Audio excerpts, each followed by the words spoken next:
Very good morning students. आशा है आप सभी स्वस्थ होंगे। तो बच्चों, आज हम आपकी नवम कक्षा का मेरे बचपन के दिन अध्याय, जिसकी लेखिका हैं महादेवी वर्मा, उसके प्रश्न उत्तर करने जा रहे हैं। तो अध्याय में बच्चों आपने पढ़ा होगा कि महादेवी वर्मा ने अपने बचपन के समय के बारे में कई कहानियाँ आपको बताई कि उनका बचपन कैसा बीता, आसपास का माहौल कैसा था। तो शुरू करते हैं प्रश्न उत्तर।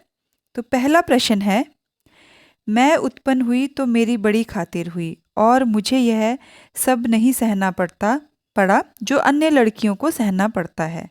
इस कथन के आलोक में आप यह पता लगाएं कि उस समय लड़कियों की दशा कैसी थी। तो आपको पता है कि लड़कियों को जो है वो पहले उतना, लड़कियों के जन्म को उतना अच्छा नहीं समझा जाता था। लड़कों को तो घर का वारिस माना जाता था, परंतु लड़कियों को एक बोझ समझा जाता था और पराया धन माना जाता था। और स्थिति यहाँ तक थी कि लड़कियाँ अगर पैदा हो जाती तो उन्हें दूध में डुबाकर मार दिया जाता था। पर महादेवी वर्मा को ये सब नहीं सहना पड़ा, क्योंकि बहुत वर्षों तक उनके घर में कन्या जो है वो पैदा नहीं हुई थी। इसलिए जो उनकी दादी थी, उन्होंने पहली बेटी कन्या हो इसकी मन्नत मांगी थी। तो जब महादेवी वर्मा का जन्म हुआ तब लड़की को परिवार में भार समझा जाता था कि इसको दहेज देना पड़ेगा, पराया धन है, दूसरे घर जाएगी। ठीक है, तो एक बोझ की तरह उसको माना जाता था। और जैसे ही लड़की पैदा होती थी, पूरा परिवार के सदस्य दुखी हो जाते थे। और उससे बिल्कुल उल्टा, लड़का पैदा होने पर बहुत खुशियां मनाई जाती थी और कि घर का वारिस आ गया।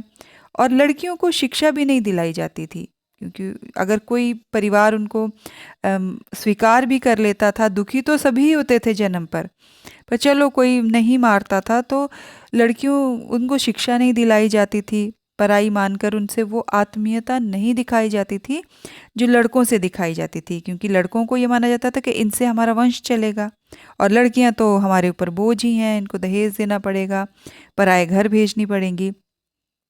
और उन्हें घर की चार दीवारी में रहकर और यातना सहनी पड़ती थी, कि मतलब घर की चार दीवारी में रहो, उनको कोई ज़्यादा छूट नहीं होती थी, कोई फैसिलिटी नहीं उनको ज़्यादा मिलती थी, और लड़कियों को बिल्कुल भी समानता का अधिकार नहीं था।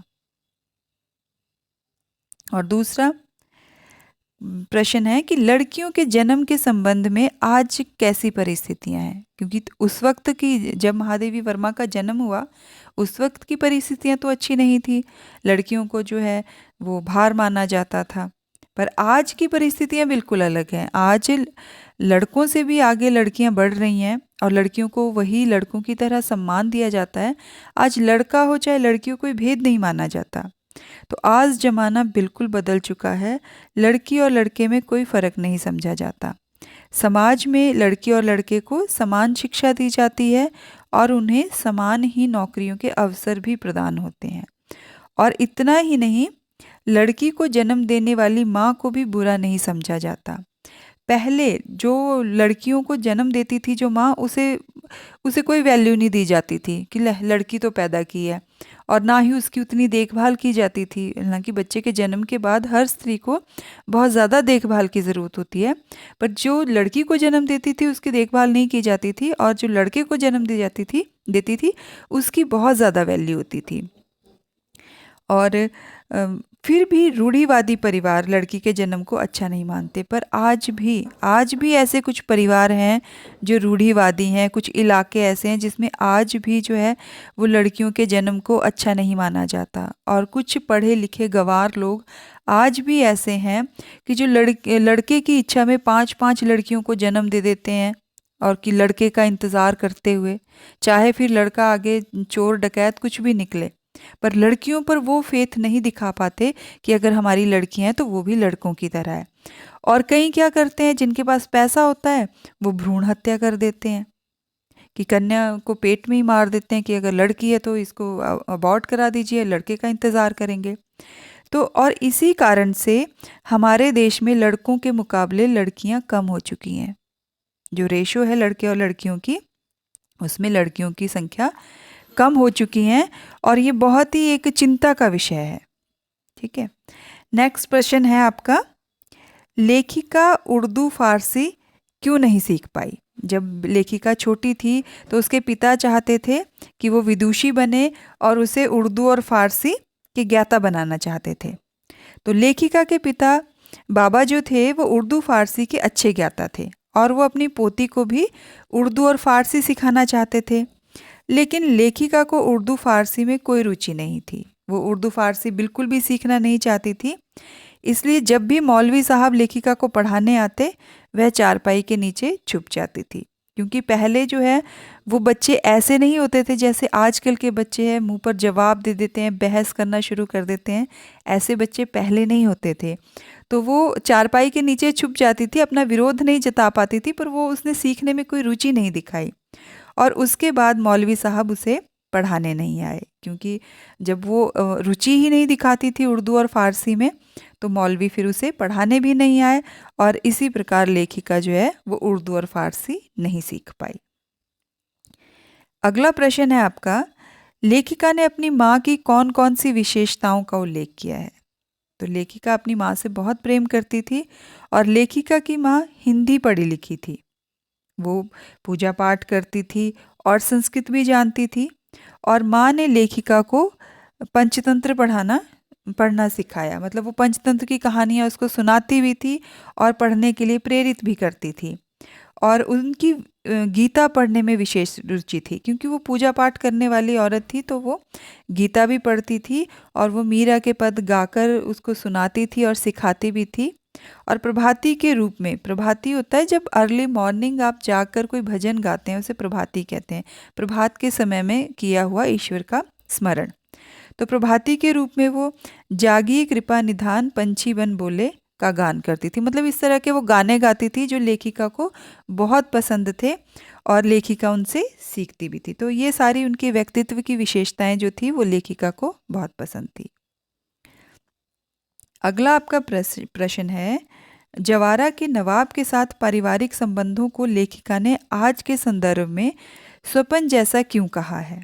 क्योंकि जवारा के जो नवाब थे वो एक मुस्लिम परिवार था और उस वक्त उन दोनों परिवारों में, पड़ोस में इतना प्रेम था कि मुस्लिम परिवार होने के बावजूद भी रक्षाबंधन के दिन वो सुबह से खाना नहीं खाया होता था उन्होंने, कि महादेवी वर्मा वगैरह उनको राखी बांधने जाती थी। और जब भी उनके घर कोई फंक्शन होता था तो वो आपस में उसको मनाते थे, चाहे होली होती, चाहे दिवाली होती, चाहे रक्षाबंधन होता। तो उनका जो पारिवारिक संबंध था वो बहुत अच्छा था। तो वो लेखिका कहती है कि आज के संबंध में वो एक स्वपन जैसा है, क्योंकि आज जो है वो पड़ोसी पड़ोसी से बात नहीं करता, उतने अच्छे संबंध नहीं होते।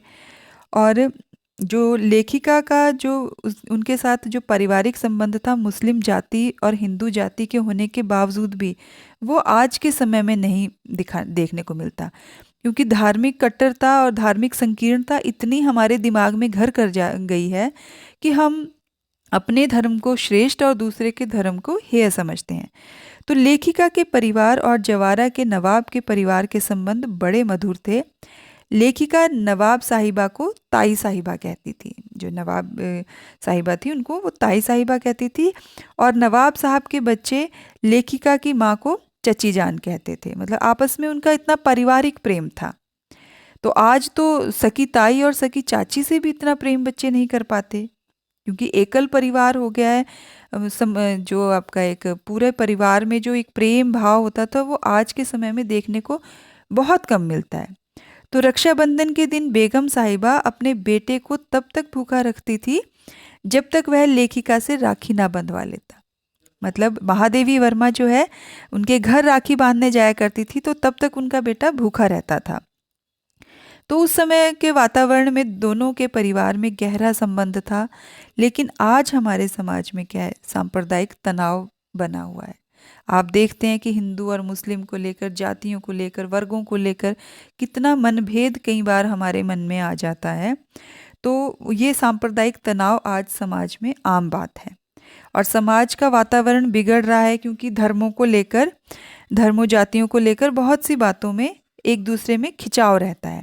इसलिए लेखिका कहती हैं कि जो जवारा के नवाब थे उनके साथ जो उनका पारिवारिक संबंध था उस वक्त, वो आज के समय में एक स्वपन जैसा है। कि मतलब ना तो समाज में पड़ोस कल्चर रहा है, क्योंकि पहले जो है एक गांव में के सारे बच्चे इकट्ठे होके एक जगह खेलते थे।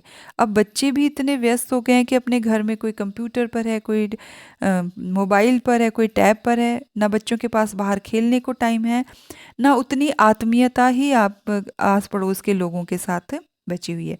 इसलिए महादेवी वर्मा कहती है कि आज के संदर्भ में वो समय, वो प्रेम देख पाना जो है वो एक स्वप्न जैसा ही है। तो ये थे बच्चों आपके प्रश्न उत्तर। आशा है आपको समझ आए होंगे। Thank you and have a nice day. Subscribe the channel for more video. Thank you.